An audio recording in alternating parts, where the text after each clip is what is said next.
All right, Shalom. First and foremost, as always, I want to give all the praise, all the honor, and all the glory to Yahweh, Ba'ashem, Yahweh Shai, Ba'ashem, Arakakwadash.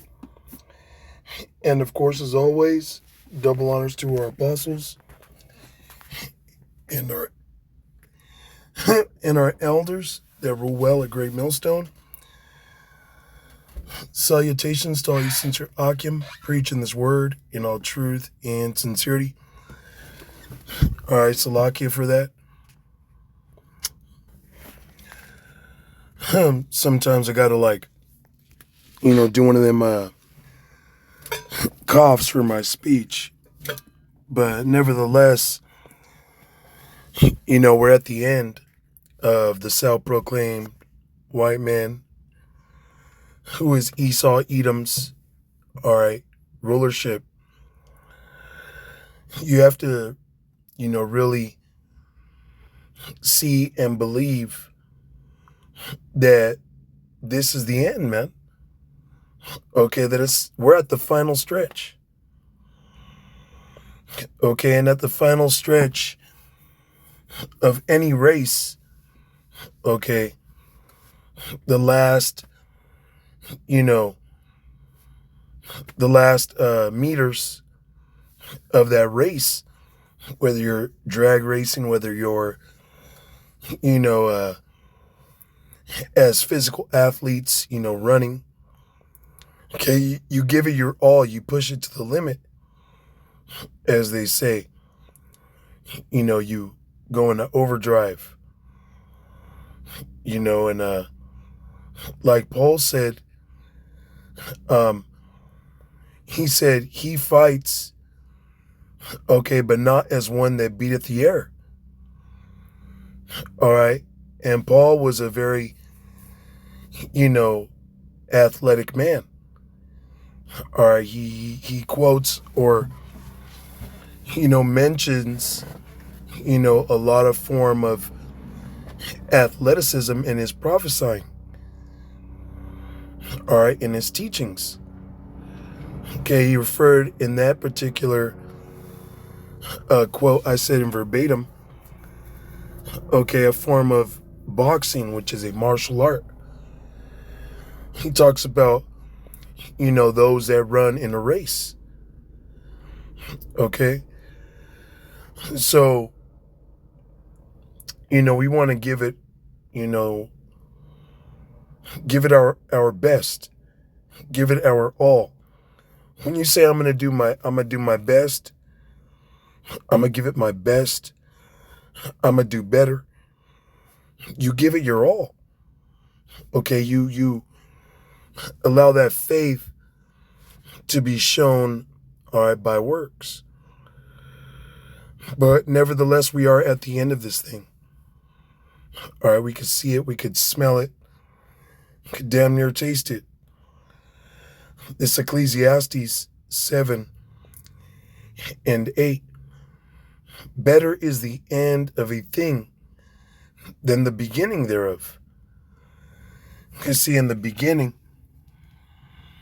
all right, the Israelites, which, when you read Genesis, are known as the sons of God. Okay, they fell away. All right, and then we've been in this condition, ever since. Get lifted up, fall down, get lifted up, fall down. And it just got worse and worse. All right, the judgments got worse. The captivities got worse. Okay. And back in the garden, we lived to be a day, 1,000 years. And when you read in Genesis, it talked about the lifespan of man. Okay. Which was a day, 1,000 years. All the way down to men living a couple hundred years. And then now the scriptures talk about, by grace, you're lucky to live 100. Okay. And I wouldn't even say lucky because, your body's fucking through. By the time you're 60, 70 years old in this current world, oh, your body is beyond through. Okay, so better is the end of a thing than the beginning, man. This is the end of our captivity. This is the end of wickedness ruling over life, ruling over the world, man. So, we got to give it our best. All right. It says, and the patient in spirit is better than the proud in spirit. It's better to be patient than to be proud. Here it is. We're patiently waiting for Yahweh Shai to come and save us. All right. And what's prideful is when men are out there not doing the work and speaking boldly against the men that taught them, saying that they're going to just step down and, that the Lord can return up to 1,000 years.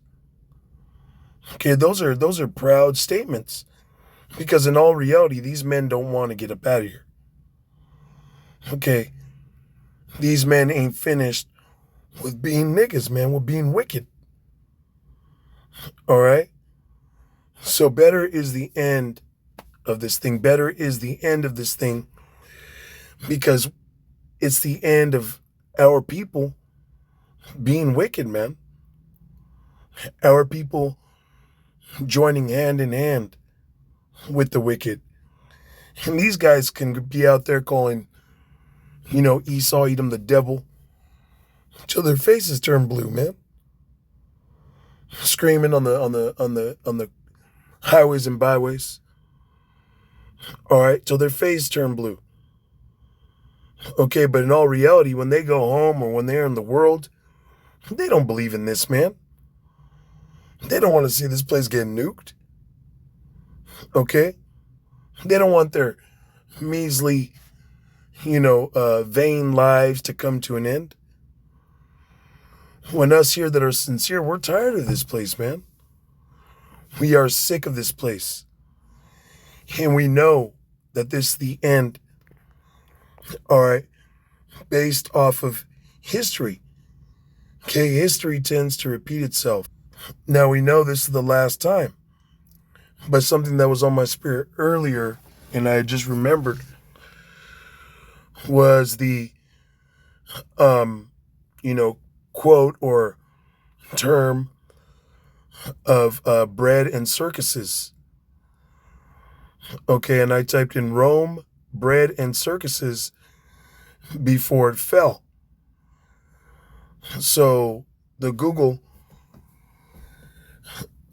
whatever this is, chat, AI, all right, collects all this data and presents, a lot of times factual evidence. In this case, these are facts. It says, in ancient Rome, bread and circuses, panem et circenses, and that word panem, okay, is just like the Spanish word for bread, pan. All right, the Northern Kingdom, you know what the fuck pan is, all right? Pan dulce, sweet bread. Got these so-called Mexicans, all right, Guatemalans, all the Northern Kingdom. Okay, the tribe of Gad, they would, my brother was with the Gadite. My oldest brother, he was with the Gadite woman. She looked like an Edomite, but she was for surely a Gadite woman. And she was from South Dakota. She was a Sioux Indian. And she would always make fried bread. And I never had fried bread. in my life until, my brother had that wife. And she would make fried bread, and sometimes she would make them in like a pot pie fashion, which were cool. They were all right.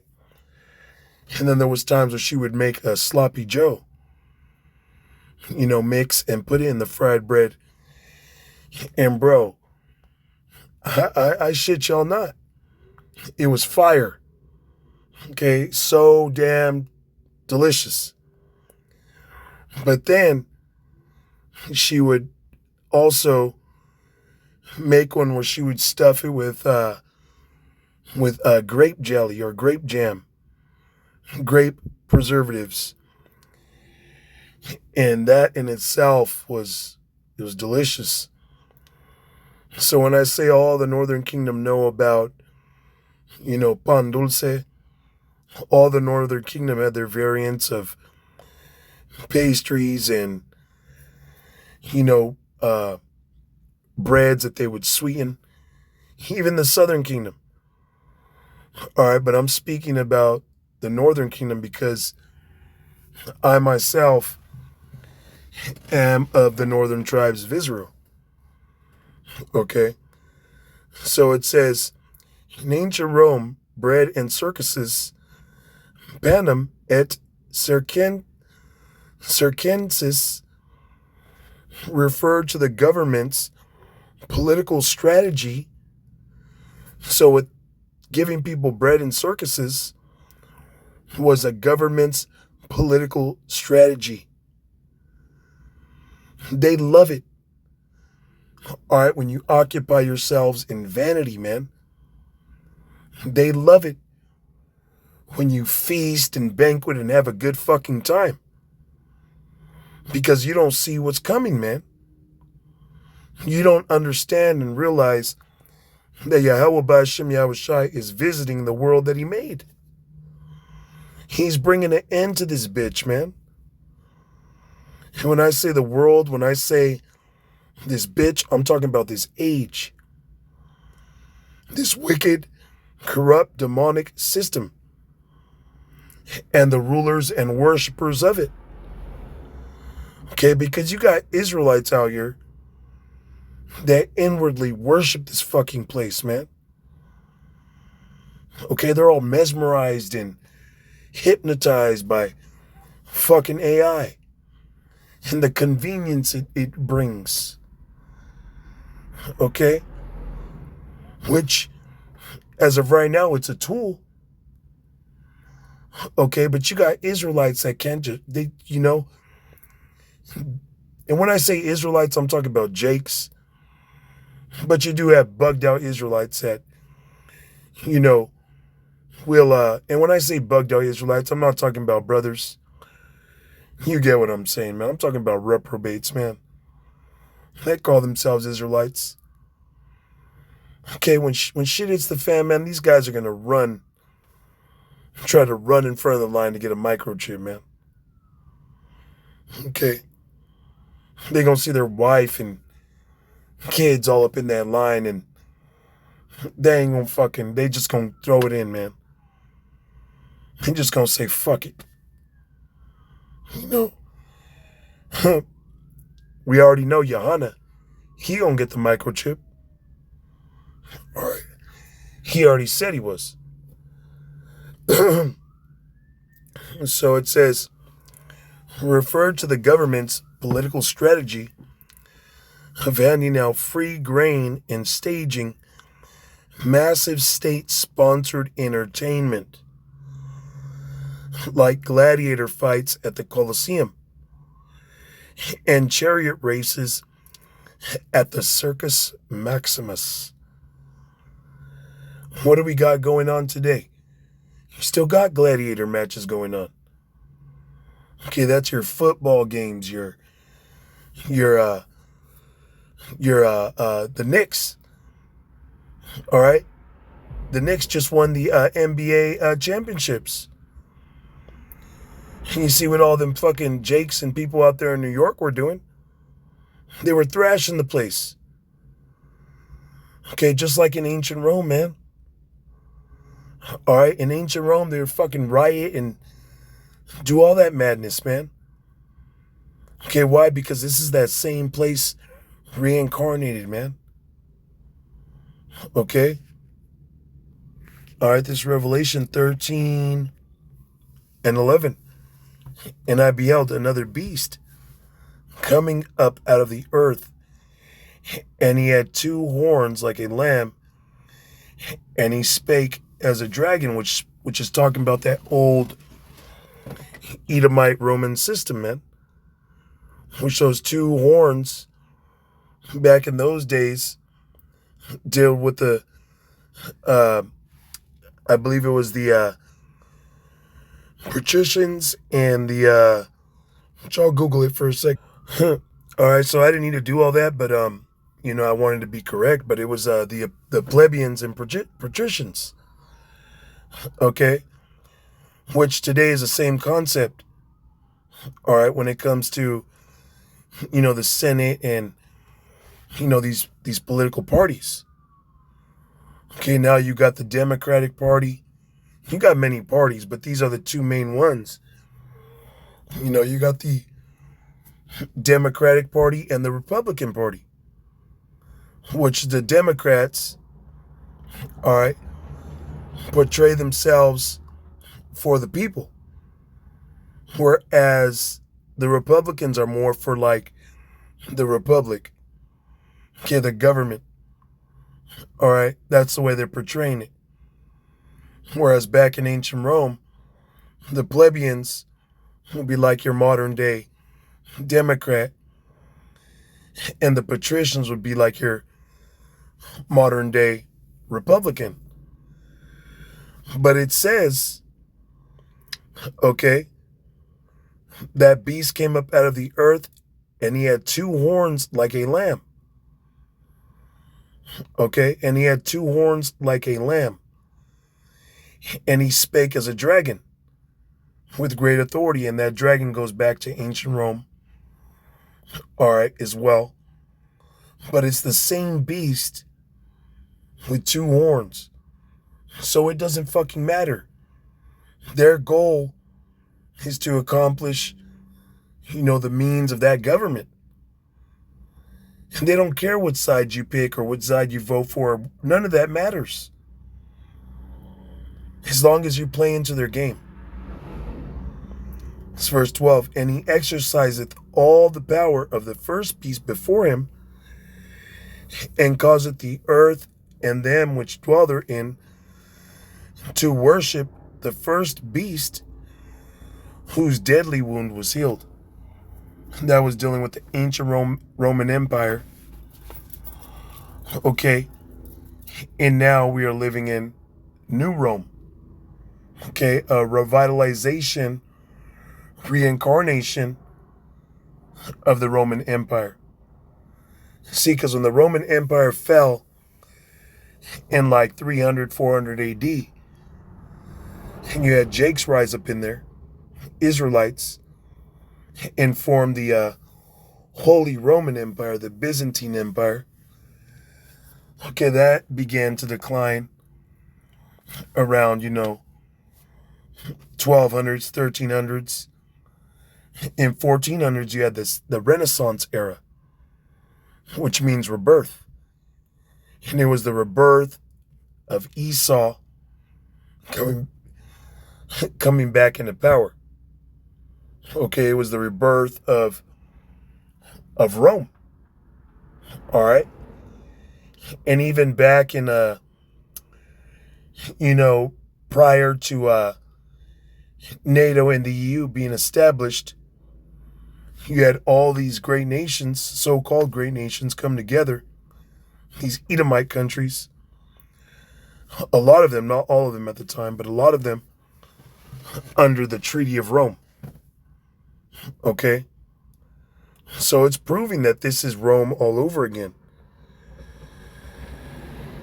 It says, like gladiator fights at the Colosseum and chariot races at the Circus Maximus. What you see going on, okay, I just mentioned, the Knicks. They beat the Spurs. Okay, and then now you got the FIFA World Cup. They're throwing all these fucking circuses, entertainment at you, man. Jack in the Box, McDonald's are all pushing about a fucking value menu. Okay? You know, you can still go to fucking places like Golden Corral. All you can eat. Alright, they're pushing these bread and circuses to keep you entertained. Your mind's occupied in folly. Meanwhile, the war between Iran and Israel is sparking up to its highest level. Putin came out and warned of World War III again.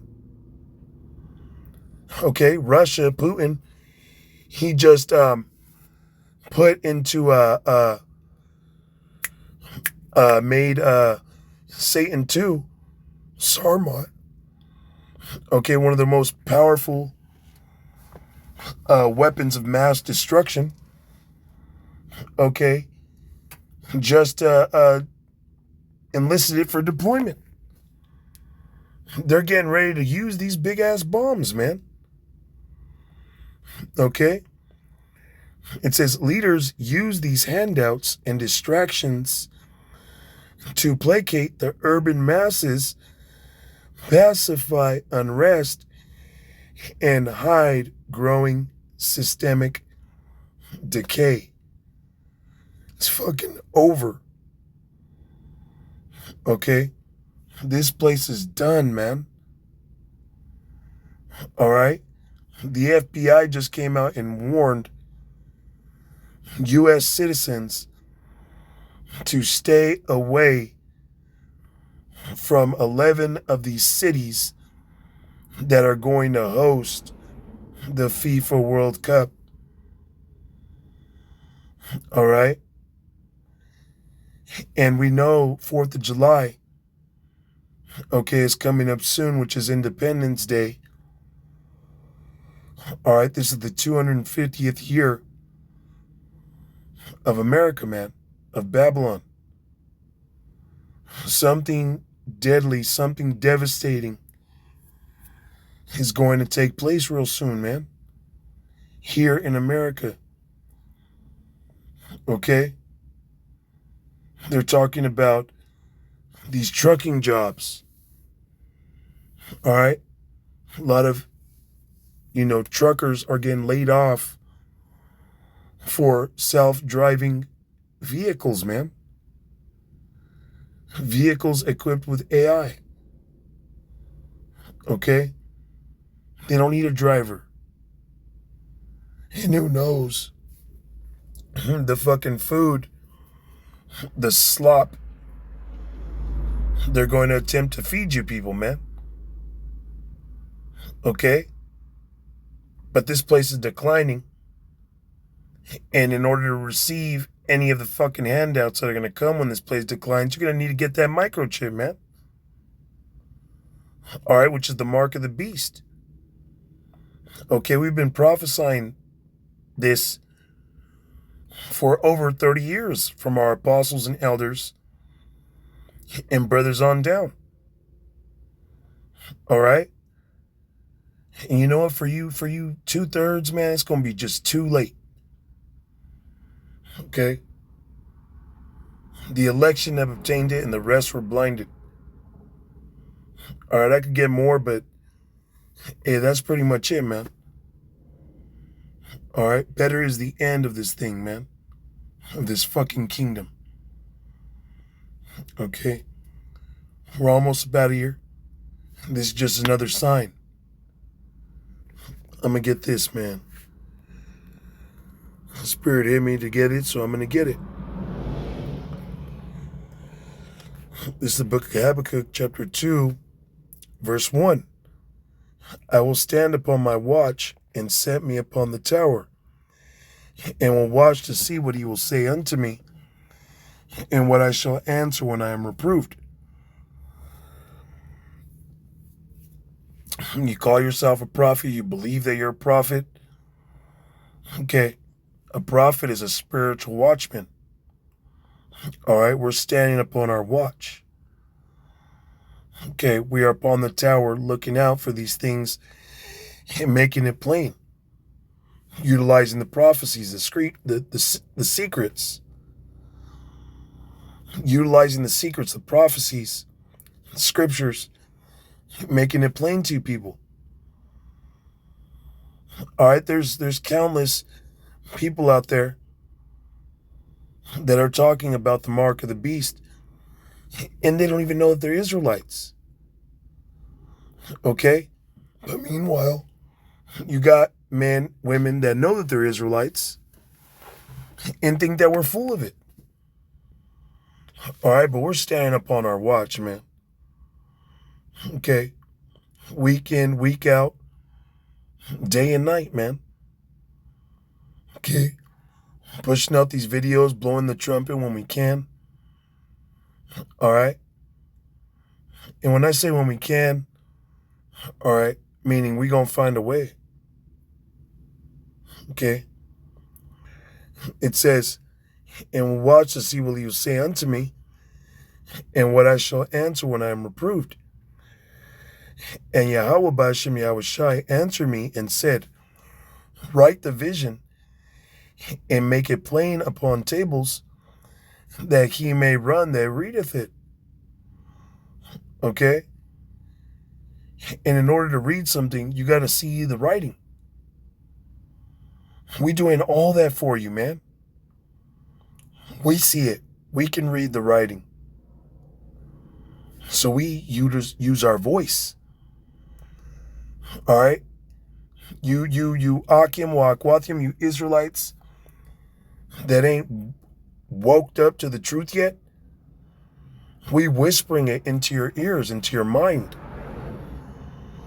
Because you can't just pick up the scriptures and understand it for yourself.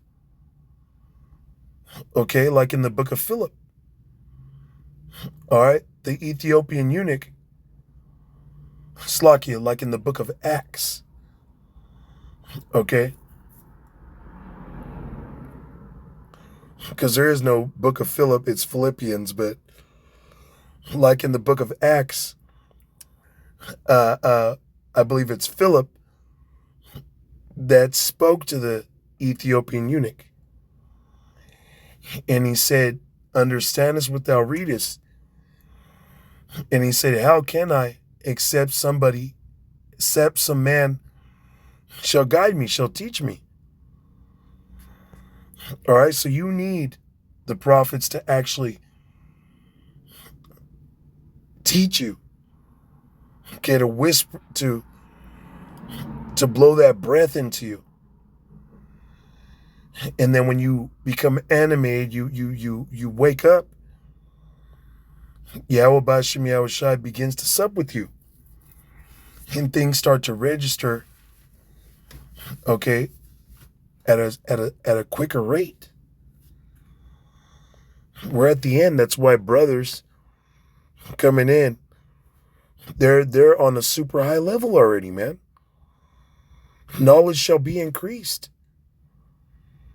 Okay, it ain't like when our elders and the brothers before us came in where they'd have to wait, to get the understanding and the breakdowns. Okay? Have to wait for brothers to get back to them. Now it's all out there. Okay, we've been doing this so long from our elders and apostles on down. All that we need, 100% truth is out there. All right? It says, for the vision is yet for an appointed time, but at the end it shall speak and not lie. It's speaking, man. Though it tarry, wait for it, because it will surely come, it will not tarry. And I remember my first couple years in the faith, all right, you think, it's not going to be so long. And you being, still being a babe in the faith, a couple years in, all right, some of us go through things, and when we were, Our time coming in was a lot rougher than these times. And, I remember, going through spiritual adversity and just hoping the Lord would come already, because I felt like I wasn't going to get through what I had to go through. But the Lord got me through it. And now we're patient because we know it's there. We know it's coming. All right. So yeah, it's coming. It's not tarrying. Okay. It says, because it will surely come, it will not tarry. We're at the end of this thing, man. We are at the end. And Esau, this damn devil, he's going down. All right. With that, all praise, honor, and glory to Yahweh, Ba'ashem Yahushai, Ba'ashem Harakakodash. And of course, as always, double honors to our elders and our apostles that rule well at Great Millstone. Shalom.